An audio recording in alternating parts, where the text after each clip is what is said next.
Hello అండి, welcome to Satya's వాళ్ళు. ఈరోజు మీకు ఒక యూస్ఫుల్ టిప్ చెప్తానండి. మనం క్యాప్సికమ్స్ తెచ్చుకుంటూ ఉంటాం.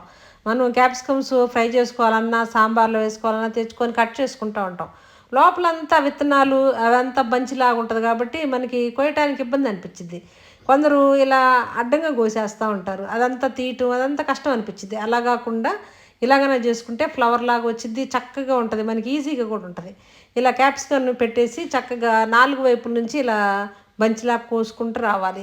చక్కగా మనకి ఫ్లవర్ లాగా వచ్చింది. ఒక్కొక్కటి మనం కట్ చేసుకుంటా ఇలా అన్నంగానే ఇరిగిపోయింది వచ్చేసి చక్కగా దానిలో విత్తనాలు ఏమి లేకుండా నీట్గా ఉంటాయి. ఇంకా మనం ఫ్రై చేసుకోవాలన్నా, సాంబార్లో వేసుకోవాలన్నా మనం మరి ప్రత్యేకంగా క్లీన్ చేసుకునే పని లేకుండా సూపర్గా అయితే వస్తాయి.